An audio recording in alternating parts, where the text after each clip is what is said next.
afternoon, everyone, and thanks ET Retail for inviting me here. Uh, okay, I think we have 15 minutes, and there's no Q&A as what I heard. But if we can finish off early, we'll have to interact. Uh, so I'll be talking about mostly on technology, mix of what our journey have been in food, and how as Rebel we utilize technology to transform this industry. So. Yeah. So, so largely these are well-known brands who got digitally transformed in the last, who got built over decades and then got digitally transformed in the last 10 years. And if I go back, sorry, how do I go back? Sorry. Okay. So if Walmart got disrupted by Amazon, Blockbuster by Netflix, Nokia by Apple, and Ford by Tesla, and then Marriott. It's still a big, but Airbnb reached where it reached much faster. But McDonald's is still the number one, and food is something which is still not getting disruptive at a scale which it should be. And that's the play which we picked up as a theme around 10 years back and kept working on it.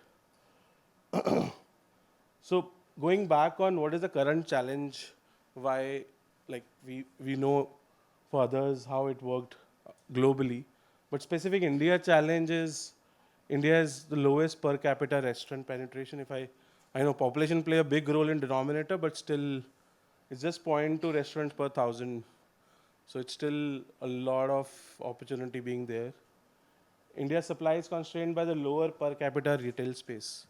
So retail space, while is again a biggest challenge, and if you compare, it's only 54 square feet per thousand population, where if you look at even China or US, it's much higher. So lesser space, lesser brands, and that actually led to only 3 players in the market who are more than 500 locations. Maybe now 4, but while if you look at other, there are like multiple brands who have more than 500 present, and for the population we have. So that's one thing we realize, that this industry, the way it is being traditionally grown globally, will not is the right way to go in India. And then also at the same time, the entire technology was becoming part of our life, our UPI transactions, our smartphone and internet, and everything was moving that direction, which also helped us or also pushed us to think differently uh, how food and technology should play a part in that. So this is just how the whole thinking went behind when we were working on the problem statement, and an opportunity in front of us where this is still not a second to McDonald's, and it'll take years to maybe disrupt this industry. So that's where we felt, and that's where we transformed from Fasos to Rebel Foods in 2014-15, where we saw the technology adoption. And just go back in time, we used to take orders on Twitter in 2012-13, which no one was like, that time phone calling was the only thing to order. But we saw a lot of traction there and a lot of customer stickiness there. And so it's more about how you innovate. Your culinary looks, taste preference was different. People were looking for more taste, more things. So customer first approach in terms of taste profile, how do you maintain quality when you scale, and how is the whole technology thing playing a role? And that's where the sweet spot we found is, when retail space is a constant, how I can operate multiple brands or multiple things, and that's how it played off. So we realized that food need to be present digitally, and I think while Zomato started doing it much earlier in terms of digital presence in the menu, but I think food ordering became a thing in 2016-17. Uh, while we kept our focus on food primary, not on the distribution. So we had a Fasos app and a Fasos website way back in 2014-15 also. But whole digitalization is where behavioral change in terms of earlier you used to ask where should I go to eat, now you go and search. You go to places to order or experience based on what people are sharing on social media. Food bloggers and influencer became a thing, which started primarily by reviews on Zomato, but now it's a big thing. Even if you're going to a well-known place, you'll first read about it. Similarly, convenience, while our old thing was to go in a restaurant, wait in a line. Food ordering became a thing in life with the whole gen changes in terms of convenience. Convenience not in terms of just ordering, but convenience in terms of understanding, convenience in terms of paying, convenience in terms of tracking, convenience in terms of eating. So if you order any of delivery food from a restaurant versus if you order from maybe us, the whole eating experience is also very different. So Behrus, you open a box, you eat and just done rather than removing tapes and all that. So the whole convenience also, which is customer first technology, both played when we were thinking. And then obviously digital authenticity, which I spoke about your influences and all. Now this was definitely a problem, but this is what it took us like a maximum thinking and hard work that okay, all this is fine, but if you have to go to like multiple missions, like biryani to pizza and all, what is the whole thinking or the tech stack or the operating system? I'll not say only tech, but the entire operating system, which is your channels where people order, which is your whole operations, kitchen operations, management, order tracking, and then obviously supply chain, which plays a huge role, and it's far behind where it compared to a developed country. Uh, so I'll spend some more time on when we're thinking of channel and how that play a role is. So when you expand digitally, it's more about what are the different touch points you use with customer. So while eating in your touch point is a guy who's taking an order, maybe a chef will walk on, but for a food delivery, your touch point is definitely one app. And then maybe a delivery boy who's coming to you. The large part of your touch point is the food. So we have brand websites. We've worked on a EatSure. I'll talk specifically about EatSure, which got again born in COVID, where we realized surety is one thing, but also with consumer preference changing in a family, it's not always everyone want to have a Chinese or everyone want to have a biryani. So a unique problem we saw where someone want to have a wrap, someone want to have a biryani, someone want to have a pizza, someone want to have a shawarma, or someone want to have a burger, but they can't. Normally we'll say, okay, I'll order from here, this place serve this, so everyone eat this. So that was the whole thinking behind it, and then a lot of assurance in terms of ingredients, traceability, and everything we build in that platform. So EatSure is our app where you can order multiple brands in one order. Then obviously our channel which let you order from Swiggy, Zomato, or Magic Pin or ONDC, which is extremely integrated. It's so, and I'm not talking today in 2015 when it started. Earlier it used to be someone place an order, then someone will call you and tell, okay, there is an order. But from day one we build where it's just directly get printed or come on our systems. And then another problem statement we try to solve is with IRCTC. So you can order Rebel brands when you're traveling on a train because we all know how good and hygienic train food is. So that's another seamless technology. So these are channels the whole pipeline got built. Then the entire operation in kitchen operations. Now, kitchen operations, how technology help us drive is, ideally it is one brand, one location. So Domino's is one brand, one location, KFC is one brand, one location, everyone. But for Rebel, we wanted to do, because if from the same infra, I want to churn out 50 restaurants or 50 brands, my operation cannot be 50 slots. So the entire tech, entire thinking, entire training was also tech driven. So let's say if I even walk into a kitchen and today I want to work on a station or make a wrap, the entire tech will help me do what I need to do. The entire equipment is so designed that I'll not be able to make like 99, I'll be 99% accurate in the product I give to the customer. And there's more journey on there we are working on. So that also helped us time to scale. So we went from 200 kitchens to around 400 kitchens. And the same tech we took outside India to Indonesia and UAE, we could launch. So Indonesia, we launched 75 kitchens in a span of 18 months. So new country, new language, but the tech helped us scale, train, and control the entire quality. Then standard CMS system, order management, and then most important part was supply chain. So we typically deal with around 800 SKUs in our kitchen. So 800 SKUs, no one can manually order, manually track, manually like do. So entire system decides what to order, when to order. So that's the entire brain, which which obviously with a lot of tech in terms of our team, we thought, and because we started doing one brand to two, two to five, five to 10, and now few of our kitchens even host 50 brands. So this is the entire pipeline we've built. And now the beauty of this pipeline is, this is the end result. If I go to the next slide. So now we cover these many missions which are powered through this technology or operating system. And in a rebel thinking, food is divided into single and family and regular meal or indulgence. While if you once travel in business class, you'll always travel in business class. But food is something where you have a tapri chai and a 5-star meal also. So this is how we think of each mission. Like Behruz is a premium indulgence biryani you'd like to have with your family.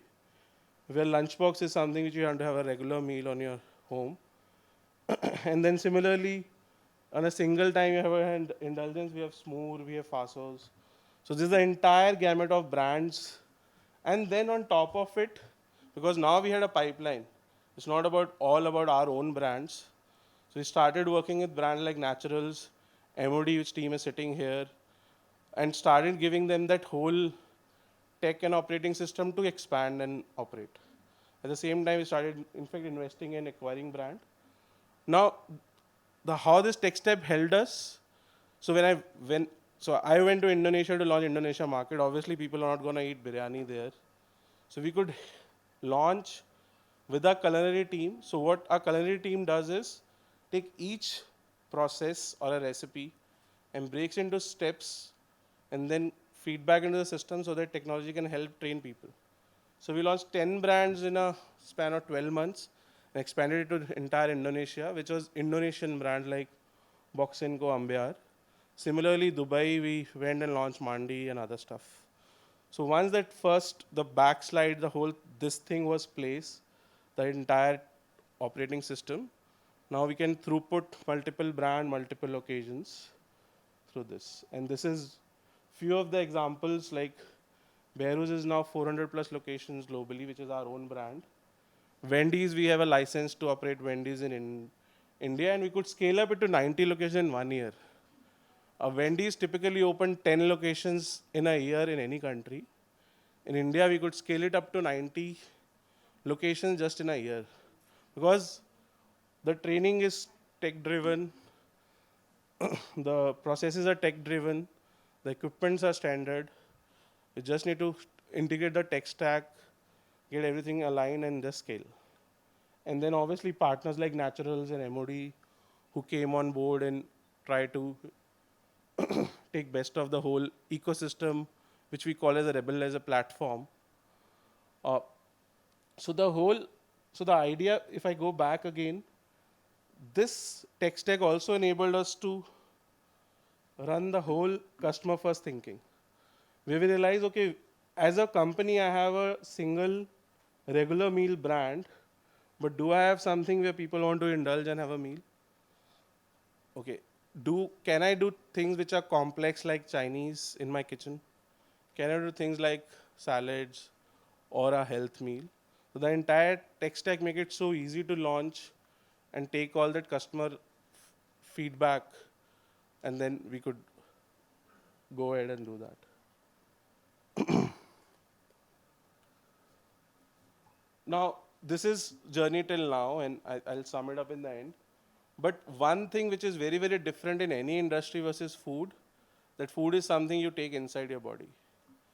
that's something which is very, very important and very different than any other industry you go and work with. So we started working on what next because it's not possible to keep that control and check in place through human interventions in terms of auditors and all. So while we do a lot of camera audit, but we wanted AI to play a part on this, and that's where we are working on this. Will it play the video? Yeah.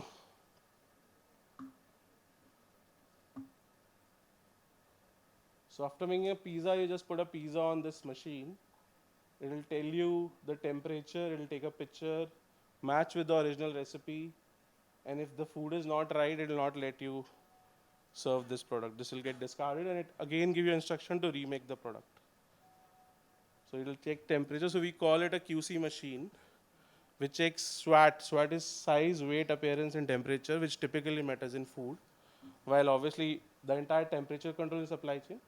So then you again remake the product, check if it is only right weight, right temperature, and a right appearance. It will let you serve this. So this is something we are building now to further enhance our whole entire quality using AI. Now the beauty of this machine is, let's say I have served 100 biryanis. Now maybe this QC has passed that 100 biryanis today, but based on your customer rating, the machine will understand, okay, when the temperature is this and the weight is this, the customer tend to give a wrong rating. So next day, same biryani will not go out because it now understand, okay, this is something which customer is not liking. And now we're also working on live streaming the entire order. So you can live stream and see what your order being made and everything. So these are further tech enhancements where as customer need more transparency, more traceability and trackability for their food. And yeah. now, now with time, we also realize that fine, we are delivering online, but post-COVID, we see omni-channel is something which is again picking up. So we started taking small steps on this with opening one food court at Khalapur, I think before COVID. But in Jan, we opened our first digital food court, which serves all of our brands. So with the same real estate of maybe 2,000 square feet, we now serve around 15 brands here. So if you walk in with the family, you can have the same experience of ordering seamlessly through our app or a kiosk, and at the same time have a coffee, a donut, a Wendy's burger, a Behru's biryani, or a pizza, whatever. So that's the next thing we're working on.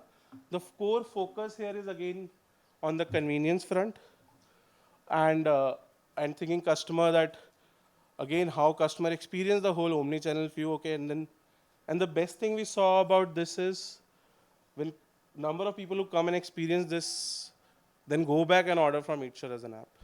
So it's again powering a flywheel of Eatshare, going direct to the customer, and the whole streamline experience there. So finally, I think summing it up, this is how technology for us transformed. And these are the four things we always focus on. One is quality. Quality doesn't mean only the end quality, but from the day we procure to our center kitchens, to our storage, to our cooking, and how at each step we can leverage technology and give few things which customer likes. And also technology to disrupt each and every cuisine, how we can break it scientifically and transform each and every cooking step to give consistent biryani. You order in Delhi, you order in Chennai, you order in Bangalore, you'll always find the taste same and consistency. Convenience, again, convenience to order, convenience to eat, convenience to give feedback, and obviously convenience to track. Value has multiple aspects in our business. One is value in terms of from the same kitchen, from the same manpower, how can I get more? And that's what technology helped us do. So we now have 5,000 internet restaurants across globe, which was only maybe 315, not even 350 in 2014. So the pace at which we are growing and the value on the entire capital expenditure per site. Now because of that, we can pass on that same value to our customer. And obviously value in terms of pricing, value in terms of quality. And last and most important, hygiene. which is given for food. And again here, so why quality and hygiene is different? Quality, sometimes you assume, okay, this is be given. Hygiene is more in terms of how my entire, the night cleaning, the guy is wearing apron or not, is it washing his hands? So everything is AI and camera monitored to run our kitchen to make sure not only the end product, but the entire process is hygienic. So I think I'm done with the time also. Thanks everyone.